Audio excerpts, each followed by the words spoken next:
दोस्तों, आज हम जानेंगे कि अरण्यकांड में जब लक्ष्मण जी श्री राम जी से पूछते हैं कि भक्ति क्या है, ज्ञान क्या है, वैराग्य क्या है, भक्ति कैसे की जाए, कैसे भगवान के प्रति प्रीति बढ़ाई जाए, उसके बारे में जानेंगे कि श्री राम जी कहते क्या हैं।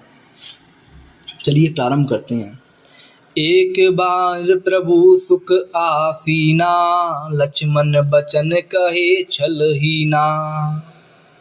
सुर नर मुनि सचराचर साई, मैं पूछे निज प्रभु की नाई।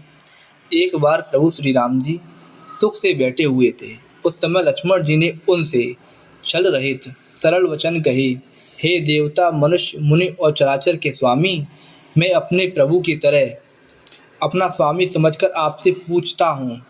मोहे समुझाय कहूँ सोई देवा, सब तज करऊँ चरण रज सेवा।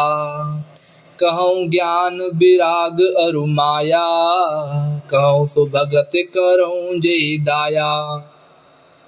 हे देव, मुझे समझाकर वही कहिए जिससे सब छोड़कर मैं आपकी चरण रज की ही सेवा करूं। ज्ञान, वैराग्य और माया का वर्णन कीजिए। किसका वर्णन? ज्ञान, वैराग्य और माया का वर्णन कीजिए और उस भक्ति को कहिए जिसके कारण आप दया करते हैं। मतलब उस भक्ति को कहना जिसके कारण भगवान हम पे दया करें। ईश्वर जीव भेद प्रभु, सकल कहूँ समुझाई। जाते हुए चरण रते, शोक मोह भ्रम जाय। सियापति राम जय जय राम।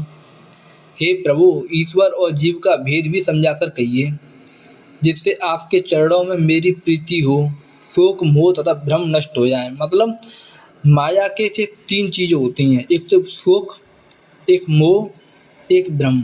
ये नष्ट हो जाएगा तब तुम्हें तत्व ज्ञान की अनुभूति हो जाएगी। थोरे ही मैं सब कहूँ बुझाई, सुनहु तात मत मन चित लाई।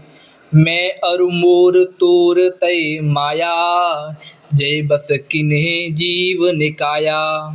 श्री राम जी ने कहा, हे तात, मैं थोड़े ही में सब समझाकर कह देता हूँ, तुम मन, चित्त और बुद्धि लगाकर सुनो। क्या लगाकर सुनो? मन, चित्त और बुद्धि। मतलब ये तीनों चीज लगाने लायक होती हैं। जब भी हम कभी पढ़ने के लिए जाते हैं तो अध्यापक कहते हैं कि ध्यान कहाँ है तुम्हारा। इसका मतलब ध्यान लगाने वाली चीज है। मैं और मेरा, तू और तेरा, यही माया है। भगवान बोले मैं मेरा और तू तेरा, यही माया है जिसने समस्त जीवों को वश में कर रखा है। गो गोचर जय लगे मन जाई, सो सब माया जानिउ भाई। तय कर भेद सुनौ तुम सो, विद्या अपर अविद्या दो। इंद्रियों के विषयों को और जहाँ तक मन जाता है, हे भाई, उस सब को माया जानना। उसके भी एक विद्या और दूसरी अविद्या है। इन दोनों भेदों को तुम सुनो। इंद्री कितनी है? 5 कर्मेंद्रियां, 5 ज्ञानेंद्रियां और एक गुप्त इंद्री मन है। तो भगवान बोले जहाँ तक ये चीज़ें जाती हैं संसार में, वो सब माया है। क्योंकि ब्रह्म की अनुभूति तो हमें ध्यान में बैठकर ही होती है ना, जहाँ हमारी इंद्रियां शिथिल हो जाती है, मन शांत हो जाता है। इंद्रियों के द्वारा तो कभी किसी ने भगवान को प्राप्त किया नहीं है। आगे, एक दुष्ट अत से दुख रूपा, जा बस जीव पराभव कूपा। एक रचय जग गुण बस जाके, प्रभु प्रेरित नहीं निज बल ताके। आगे, एक अविद्या दुष्ट दोष युक्त है और अत्यंत दुख रूप है, जिसके वश होकर जीव संसार रूपी कुएं में पड़ा हुआ है। और एक विद्या जिसके वश में गुण है और जो जगत की रचना करती है वह प्रभु से ही प्रेरित होती है। उसके अपना बल कुछ भी नहीं है। मतलब अपना बल, विद्या में अपना बल कुछ नहीं है, वो प्रभु के द्वारा ही प्रेरित होती है। और जो अविद्या है वो दोष युक्त है। जो भी काम दोष युक्त लगे उसे तुरंत छोड़ देना चाहिए, क्योंकि वो दुख रूप देने वाला है। कहने की हम ये कह सकते हैं जो अननेसेसरी वर्क है, इस काम की आवश्यकता ही नहीं है, उसको मत करो। ज्ञान मानते एकउ नाहीं, देख ब्रह्म समान सब माहीं। कहें तात सो परम विरागी, तृण सब सिद्ध तीन गुण त्यागी। ज्ञान वह है जहाँ जिसमें मान आदि एक भी दोष नहीं है, और जो सब में समान रूप से ब्रह्म को देखता है। हे तात, उसी को परम वैराग्यवान कहना चाहिए, जो सारी सिद्धियों को और तीनों गुणों को तिनके के समान त्याग चुका है। जिसमें क्या नहीं है, मान मान माने ईगो, ईगो माने घमंड, ये चीज नहीं है। और सब में समान रूप से सभी जीवों में, चाहे वो पशु हो, पक्षी हो, चाहे इंसान हो, चाहे स्त्री हो, चाहे किन्नर हो, उन सब में ब्रह्म को देखता है।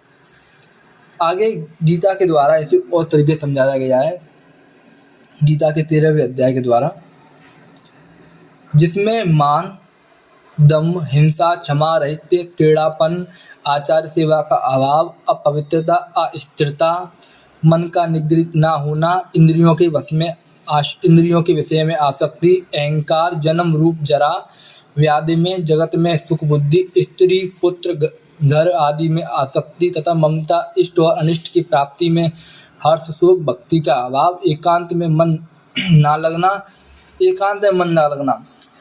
कभी भी हमेशा दिन में एक बार तो 15 मिनट के लिए एकांत में जाओ।